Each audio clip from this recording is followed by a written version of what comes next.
Assalamualaikum warahmatullahi wabarakatuh. Bapak-bapak, ibu-ibu, para manajemen rumah sakit, owner rumah sakit, praktisi kesehatan, dan pemerhati rumah sakit. Perkenalkan, saya Dr. Efrizan Naldi, seorang praktisi kesehatan dan juga pemerhati rumah sakit. Izinkan pada kesempatan kali ini saya menyampaikan bagaimana mengelola sebuah rumah sakit dan berupaya untuk meningkatkan pelayanan.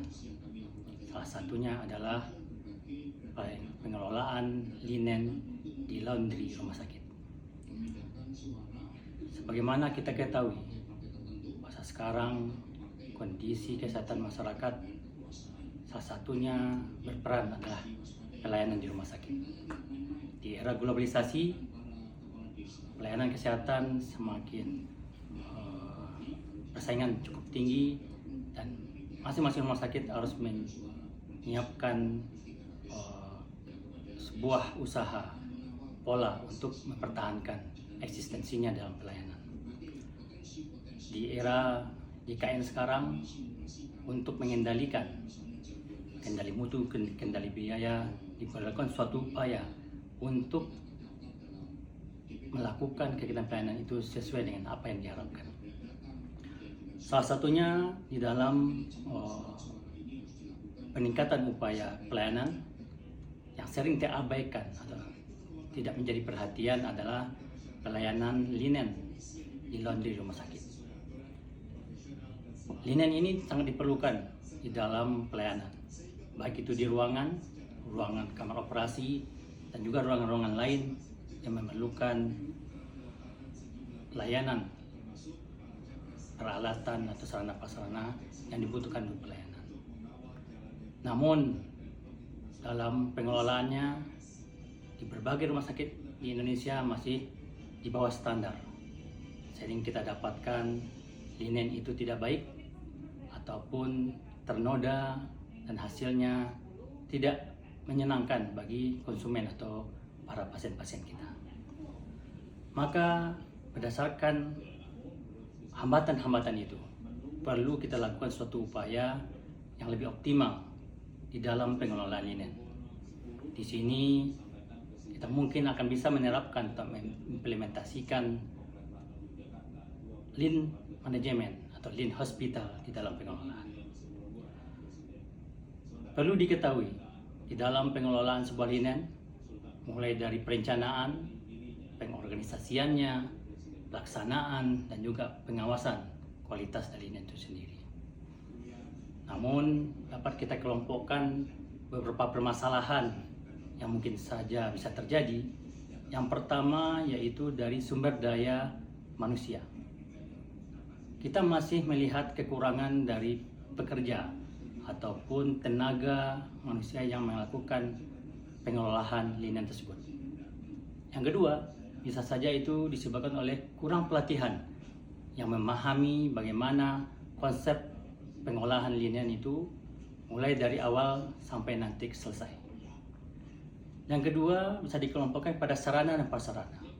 Sebuah rumah sakit harus siap dengan jumlah linen yang cukup, mesin cuci ataupun mesin-mesin lain yang dibutuhkan untuk pelaksanaan pengolahan yang sesuai dan cukup untuk seluruh linen yang dibutuhkan.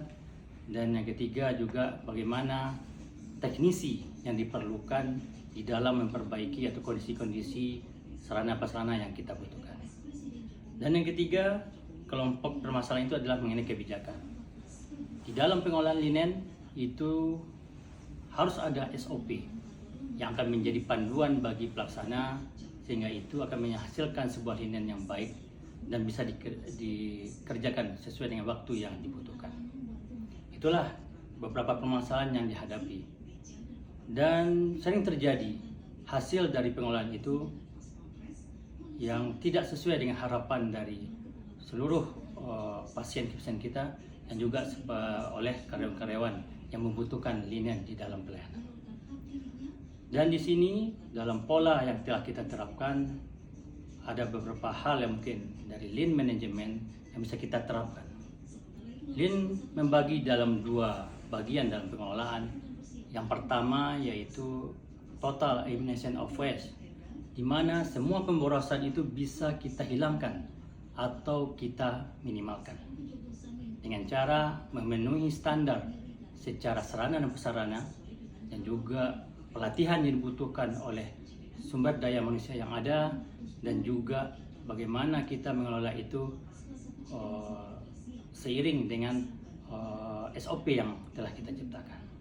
Yang kedua, dari Lean Management, Respect of People, di mana kita sini mengajak semua komponen-komponen terkait di dalam pengelolaan linen tersebut, mulai dari perawat yang memisahkan linen kotor yang mungkin saja itu menular dan juga yang tidak menular, sampai nanti dilakukan pengumpulan di bagian laundry. Dan itulah upaya secara lean hospital yang bisa kita terapkan dalam pengelolaan linen. Dan sering juga terjadi kehilangan atau kerusakan dari linen itu sendiri. Dan ini mungkin dari tahapan-tahapan yang kita butuhkan di sebuah pengelolaan linen di laundry. Yang pertama, tahap pengumpulan atau pencatatan. Perlu dicatat dan dikumpulkan atau dikelompokkan linen ini sesuai dengan sumber atau ruangan yang mengirimkan. Baik itu linen kotor yang menular ataupun linen kotor yang tidak menular. Sehingga nanti di dalam pengolahan kita sudah bisa memisahkan hal-hal tersebut.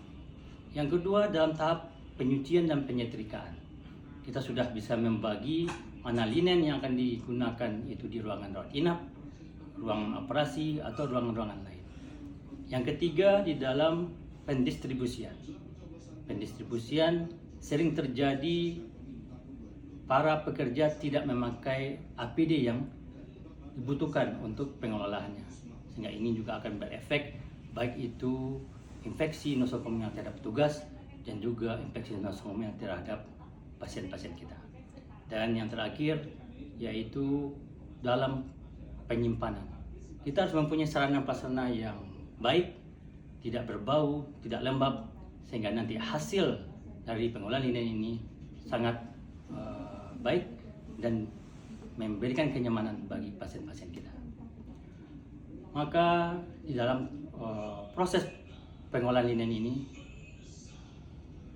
walaupun banyak tantangan yang kita hadapi dan perlu kita benahi sesuai dengan menghadapi kekurangannya, maka disinilah kita kembali sebagai pelaksana atau praktisi kesehatan, baik itu di manajemen dan juga owner, memahami konsep pelayanan linen di laundry rumah sakit.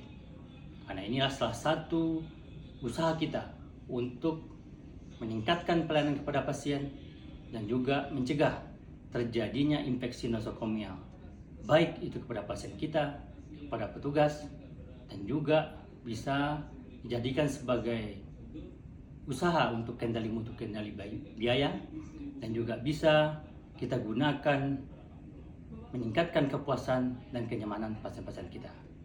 Itulah beberapa kiat yang bisa kita lakukan di dalam upaya melakukan pengolahan linen yang baik, dan dengan tujuan kita adalah suatu proses yang cepat, efektif, dan kualitasnya meningkat. Semoga ini dapat memberikan tambahan usaha kita di dalam pengolahan, dan saya ucapkan terima kasih atas perhatiannya. Sehat selalu dan selalu berusaha melakukan perubahan ke arah lebih baik. Wassalamualaikum warahmatullahi wabarakatuh.